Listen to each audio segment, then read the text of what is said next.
Howdy everyone. This is the next installment, the next piece we're going to be working on. Dealing with sculpture with three-dimensional qualities to it. We've been working on some of the cutout forms on that. I kind of bounced back to kind of one of the city scene thing that I found that I thought was kind of cool. It has some multiple layers on it. These are some of the things that we're going to need. List is a little bit longer this time, just because I want to have some color and some things happening, but we should have these things. A ruler is helpful for this particular assignment. Crayons, as always, we want to have some color into our project, and so we're going to stick with the old crayons there. Any sort of coloring item will do for you. Scissors, we are going to do some more cutting out. Tape, we're going to tape some things together, so that's kind of an important deal there. I have a pencil here for my initial sketching, but I also have a dark marker on that. It works pretty well for the purpose. Remember when we did that trifold city scene, we had a little bit of a dark marker or a black pen or something, a blue pen. It's not anything like that will work. And then of course an X-Acto knife. We're going to do a little bit of doing some cutout things as well, so those will be of need for us. Let's get the last. And then you'll need a couple regular sheets of paper on those. And then this one, of course, which you can see from my coloring marks, is helpful for trying to create this particular assignment we're going to do on getting those things colored. Let me show you first what it is I'm looking for. We're going to need to make two of these things. Let's get this out of the way for a second. That's going to be a little bit of a city on a hill that we're working on, and so I just wanted to have a little bit of a thing at an angle here. So as we look at this and we measure this, that's about 2 inches on one side on that, and then this one is, I think we got 1, 2, 3, 4, 5, 6, 7 inches or so on height, and we have this diagonal coming down. Then we're going to draw these little houses on it, but I do need two of them.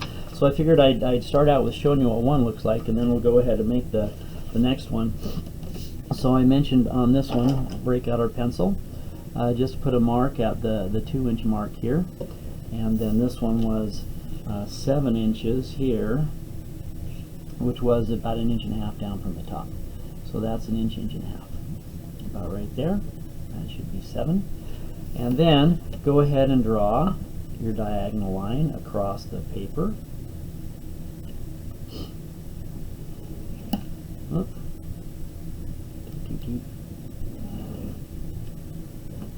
Okay, and so now from here we can start putting some of our little houses and that sort of thing on. On the second one, I don't want the houses directly on top of each other. I want them staggered a little bit, and so I'm just going to put a little bit of a mark here on maybe where these are going to go. Maybe have that one in that location, this one over here, maybe a little closer on that side, and then this one I'm going to have up. This one can be a little closer, about like that, so that they're staggered when we have them on there.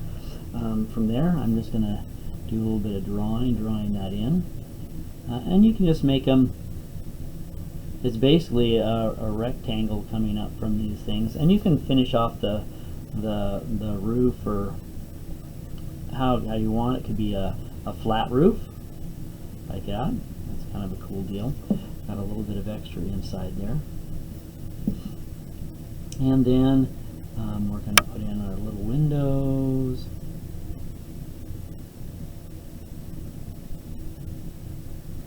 That's what takes the time when we're doing some of these little assignments, is sometimes the details always take a little bit of time. I'm going to make a little bit of a terraced kind of a step here, like that.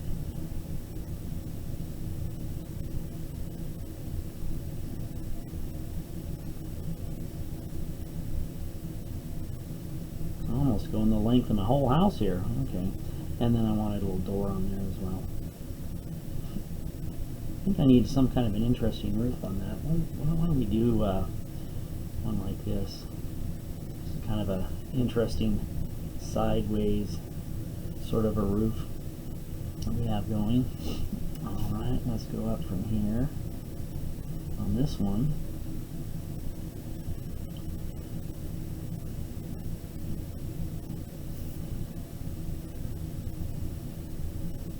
This one has a little bit more of a pitched roof. That looks like it needs to come down just a little bit more. Details and attention to detail is usually what makes artwork interesting. This does take a little bit of time to assemble, to create, so just be aware of that.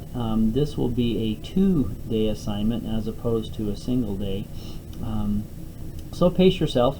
Make one day, make the other piece the next day, and then kind of put them together for the final part of it all.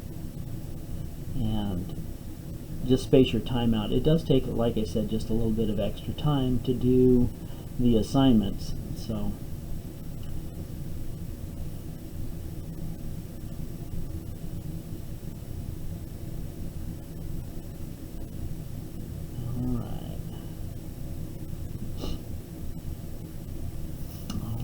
get one more here. I think that's going to be okay. We're going to be cutting out this back section here, as you probably noticed from the prior one.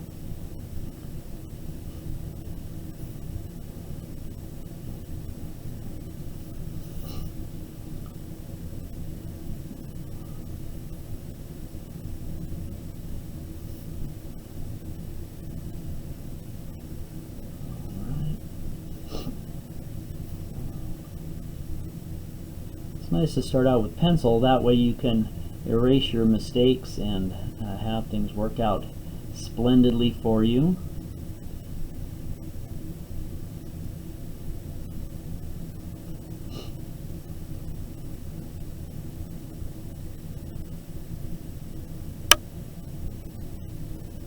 Hopefully everybody's doing well.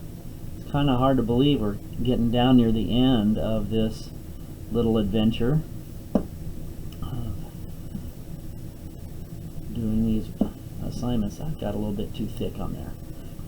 I wanted to have some color in the houses, and so we have, you probably noticed in that first example I had things we have going there. Alright, erase the inside of the house a little bit so that the inside is clean with one line. Alright, so I have my initial drawing completed on those. From here I can go ahead and cut these out. And it shouldn't be too terribly difficult.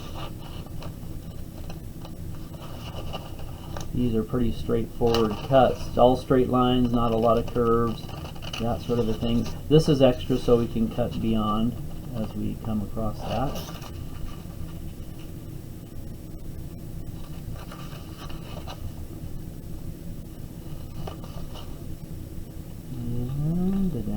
These aside, and then back up again. Now you can add the color in first if you want on some of these. It works out okay. I do find though, if I'm going to be using a crayon for coloring on this, and I put down, then I want to try to draw over with that ink on top of it, that wax of the crayon is going to resist and you're not going to be able to draw very well on that one. So I usually try to at least get the pen drawing in first before I put my crayon at least on the buildings as they come across here.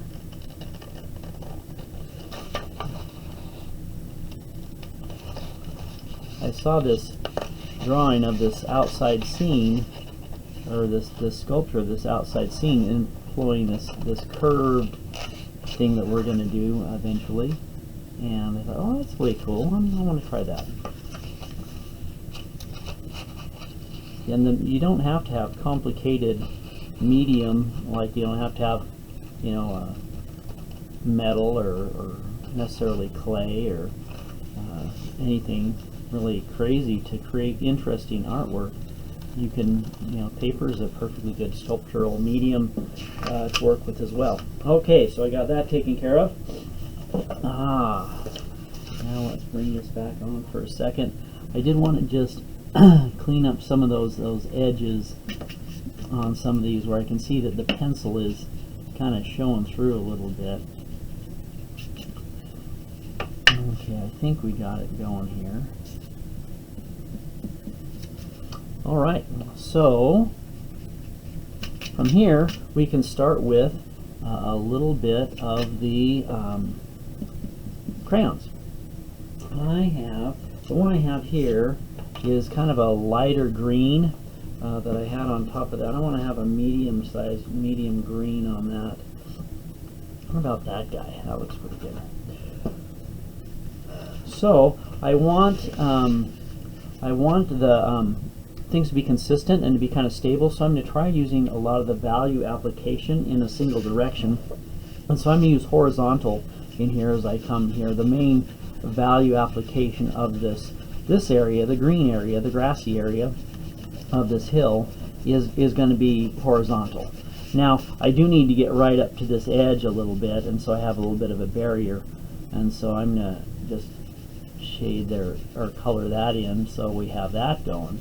The houses themselves are going to be in various colors. I figured that'd be kind of do some nice bright colors for the houses, so leaving a little bit of a line there, and then from the rest of that we can just add our value in a horizontal fashion.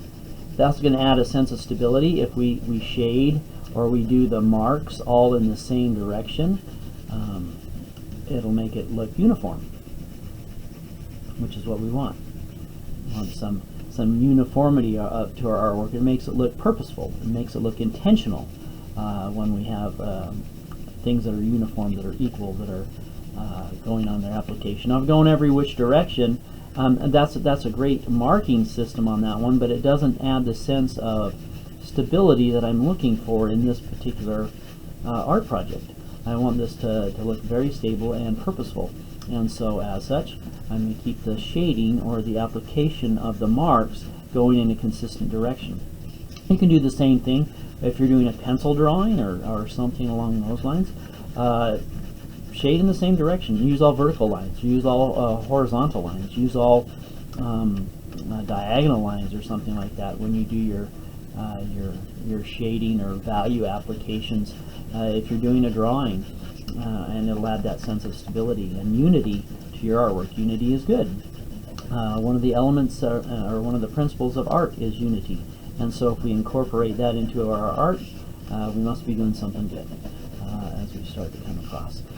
Getting pretty close to having this done on this side on those. That's kind of a good thing. Notice I said this side.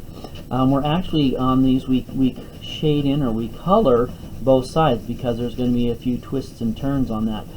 The front side is not the only side that we're going to be dealing with. We have the back side of this thing as well that we're going to have. The idea being this, as you'll see on there, is we want this to have is to twist one way and then to twist back the other way, so we have this little bit of this hill and these houses on the hill coming like this. So I need to have the back side colored in as well, and also colored in with the houses too. And so I'm just going to skirt along here, do this back side. Notice I have the cover sheet so I don't draw on my desk. I don't want to do that.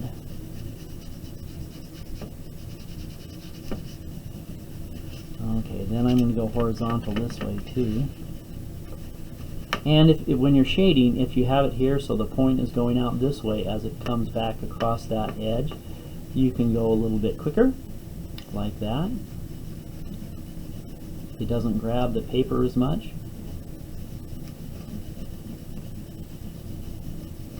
You do want to be careful not to destroy your paper. That's a bad thing on this.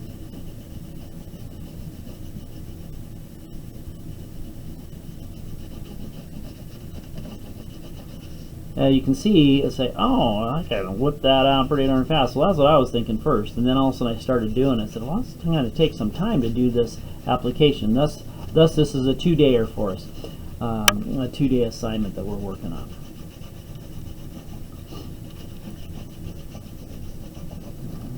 Okay. I thought this might be kind of cool too if you had a bigger, like a big poster board size sort of thing. You can make it even a little bit bigger if you wanted to, and make it more of a presence with those. It's kind of a cool thought or a cool idea. This is a pretty good size for us on making the sculptures.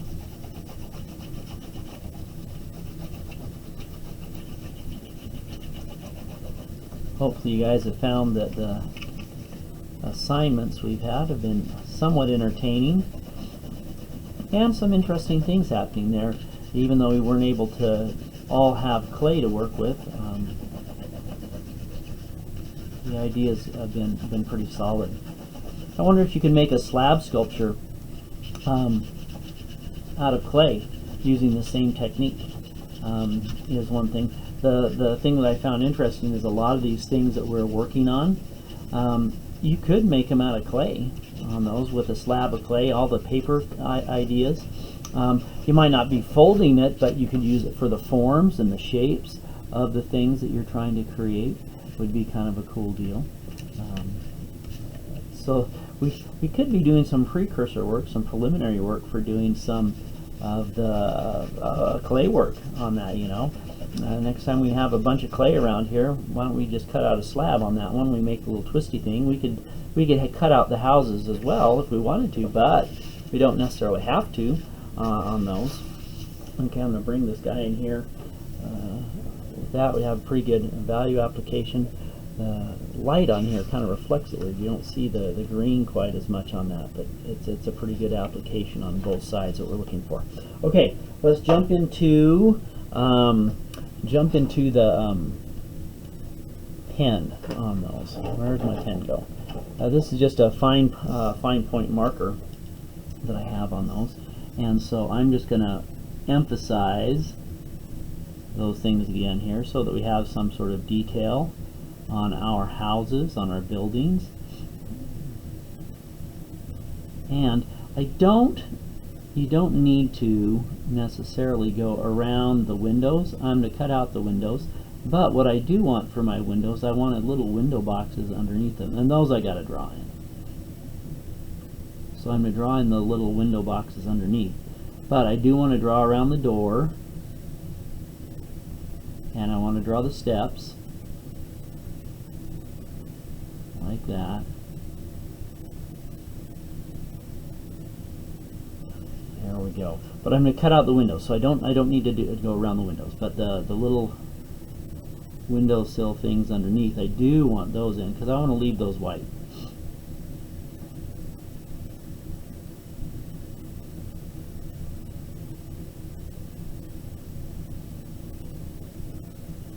That's kind of cool.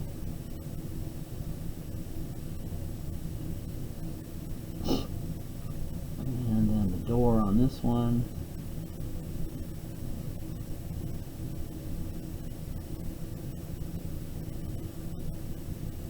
Like I said, the pencil is really good for doing our preliminary work on those. Probably need to do something a little bit with that, with this roof here. Maybe we go just so it has some other detail in it.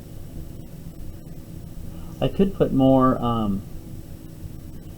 surface things on there if we wanted. That's cool. That's a cool idea. And you could draw around the windows if you want. It does when we're gonna, like I said, we're gonna cut those out. It does leave kind of an interesting little edge on those. Look, I forgot the door on that one. Holy smokes! Fortunately, I can put it in. Not too late.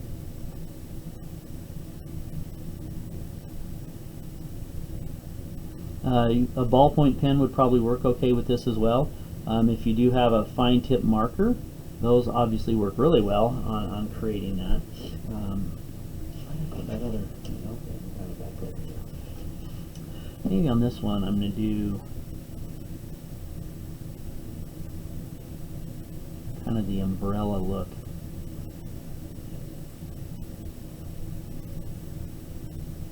How's that grab you? Well, that's pretty cool. And so now we have a little bit of the detail done. But guess what? Yeah, and it has to happen on the back side too. The nice thing about the pen on this one is I can actually see through the paper and knowing where the things are. I can see the little window box like this on this side, and I can see it right there. That's the advantage of having the marker. Now if by chance you're using a ballpoint pen and you can't see through that, cut out the windows first and then come back in and put in the lines under the window box, because then that'll tell you where the windows are.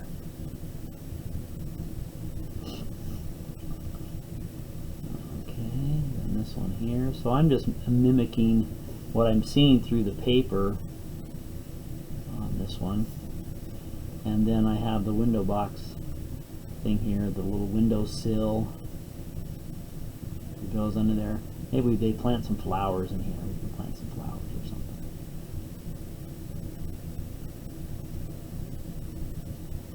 But like I said, if you can't see those through there, I guess I have the advantage of using this darker pen on being able to see that. If you can't, cut out the windows first, like I said, and it'll work out just fine for you. It's coming along good.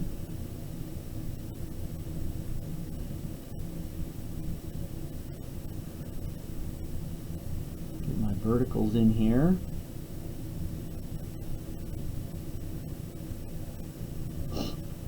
And then this part here. And if these aren't exact, that's also okay. And it looks like I've got a little line right there.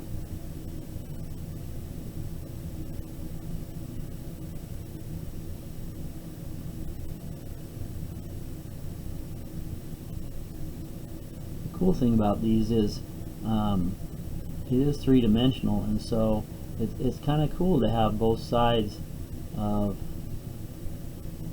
you know, where you look on either side and it'll work out pretty well for you. I guess one thing I forgot to show initially is I do have a piece of cardboard with those, a piece of cardboard ready to go. So that way when I make my cuts, I'm cutting on the cardboard and not my desk. Okay, so I wanted to just cut out the windows, and so just take the X-Acto knife. If you have a sharp knife, that's a helpful deal. I realize that is a little bit of a specialty tool. If you do not have an X-Acto knife or something, you can use a razor blade, a type of a cutting device that you have these. Don't worry about that. Just draw in the things and don't worry about cutting them out if you don't have that. Okay. Obviously, the cutout helps provide another level of sculpture to it, another negative space that has been removed on that, which is kind of cool.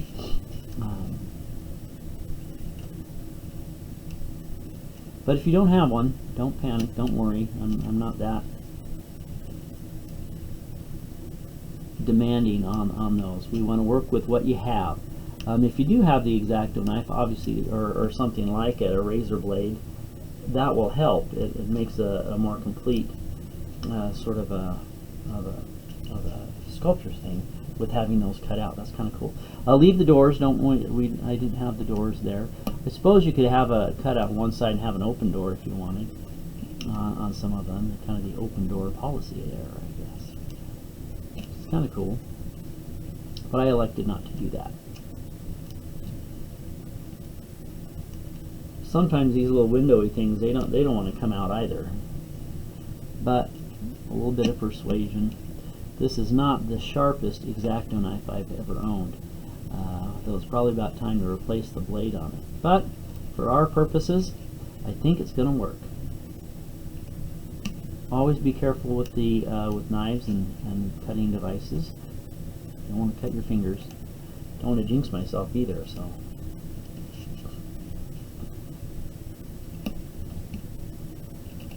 This is also another one of those things that, remember, when I talk about detail, that detail is kind of important when you're working with stuff. It shows a sense of time invested. We mentioned that at the beginning of our classes when we're meeting in person. That time invested is a great tool you can utilize as an artist. And so if you take the time to do the work and to do the details in there, people will like it. They'll say, oh wow, that's really cool, look at all that detail that's in there. That's a cool art technique that you have. Time invested with your artwork. There we go, got it. Whew, that one didn't want to come out, did it? Okay, 2 windows left. Just 2 windows left. And then I can color my buildings. We're doing this video is taking a little longer. Like I said, when I started on this guy, I was like, man, this is going to take, oh, I whipped this out, you know, I'll make like 3 or 4 levels on those that I made. I started cutting out and doing all these things, and man, this is taking us some time. Remember, this is a 2-day assignment. Do one, and then do the other, and then you'll be able to put them together. So, there we go. We have that, and if I look on the other side, you'll notice that the window boxes are still kind of under there. Oops, I did that one a little bit wrong. Let me make some adjustments on that one. Maybe make one long window box on that. Okay, well, that looks pretty good, but the rest of them look pretty good. Last little bit on the crayons is I wanted to have my buildings to be multicolored. Oh, where'd my other paper go? And we're almost at the stages of coloring them in there. So let's see, what colors are going to be good for my thing here. I think I wanted a purple. Okay, purple. That looks kind of purple, huh? Alright, so now I can just come back in here and I can color all these areas. Guess what direction though? That's right, that's going to be horizontal. Okay, and across there. And I'm leaving the window boxes white. But everything else I'm just coloring in with the purple.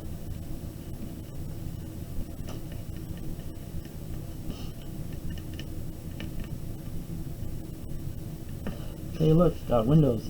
That's cool, huh? Flip her over. Then horizontal marks. If I color my door on that one, I'm going to leave the door on this side is going to be white. That'd be cool.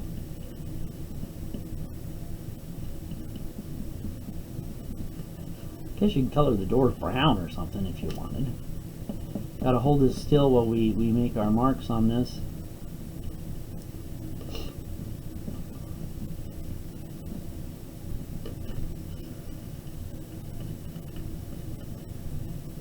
Now we should have about a week to get this done as we start to put these together.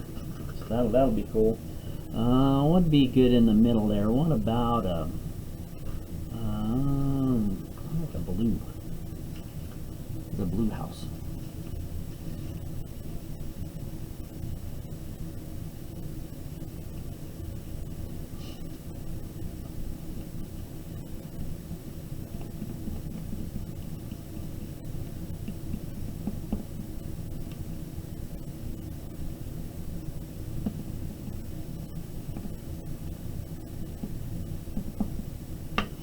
And you don't have to be precise in your value application. A little change of values is good. You don't have to have, I guess, an even coat over the whole of the part here. Having different splotchy is okay, I guess is what I'm trying to say, as you start to put those in. I elected to cut out first and then add the values, because then when I go over the with the crayon, a lot of times it deposits a little extra on the edge of where things are cut out as you drag it across it, and so it makes it a little sharper, a little cleaner, a little bit of a darker surface that comes out in there. Okay, where did the blue go? You know, that's always the hardest part of these things. Okay, here's kind of a, how about that one? That one says what? It says that's tan. Let's go tan. Okay, tan it is.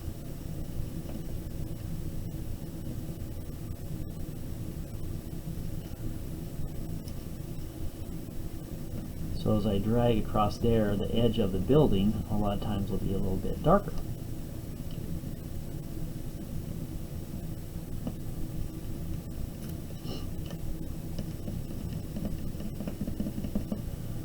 Alright, almost there.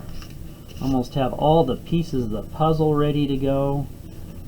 That's always a great thing, huh? As you're starting to come near the end of realizing, man, I'm almost at the end of this whole construction. It took me forever. Oh no, that's good. Everything is due by the 29th, so make sure you're all caught up on your pieces by then. You really have about a week to get this done. As we're going to post, I'm going to post up today, and we'll start working on it tomorrow. Some of you will have 3 days, some of you only have 2 days as far as work days in class. That's just the way the cookie crumbles for us on this. All right, we've done it, by gum. Look at that. We've got our buildings, and we've got the things happening with that, so that's totally awesome. Now, guess what? You got to make another one. Yeah, I know you're pretty excited about that whole prospect. And so these are going to go, let's say, something like this initially. And so I'm just going to take, and what I want to do on this one is on the back side here, I want to have this, when I tape it, I don't want to have them right lined up with each other on this one. I want to have a little bit of space opening those up. And so I'm going to take my tape, and then I'm just going to put that down like this, so that I have that. It doesn't have to be even on the bottom with those. That's kind of a thing. Okay, then this back side over here, this one I did want to have even. And so I'm just going to kind of line that one up here, put a little bit of tape on that. So it does not lie down flat.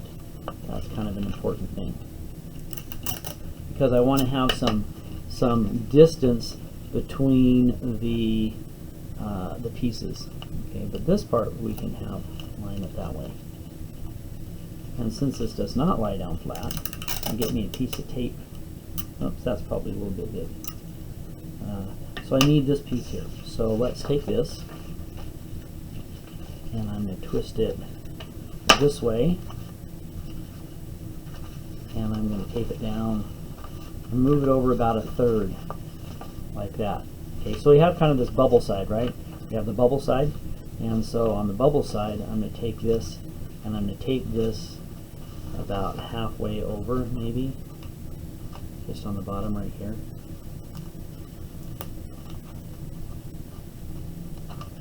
Like that. Okay. Give me another piece of tape. I'm going to flip this back side over here, and I'm going to take this one and I'm going to take it maybe about right there.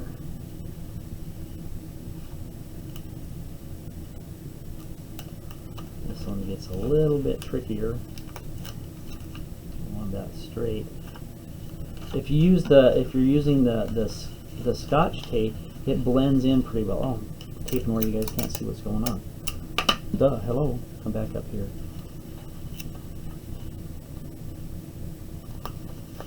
And so the Scotch tape is kind of transparent. And so this is what I'm looking for, where these kind of twist and turn, but when we look from the top, there's a little bit of some gaps between them as we're looking there. And so it has a real three-dimensional quality to it, where you have two different roads kind of coming up here. Maybe also here, let's do this. I think I want a little bit more distance, so I'm going to move this over just a hair, like that. And then I'm going to retape that other part back over here, so that it has a little bit more of a twist to it, a little bit more of a layer.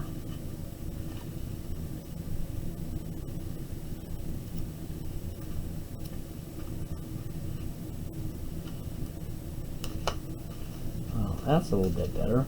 And so now we have a little bit more of layers where I can see those a little bit more, but that's our sculpture that we're working for. Has different layers of the sculpture, these houses kind of interlapping on the hill when it's sitting down. And that's what we're after. Thanks.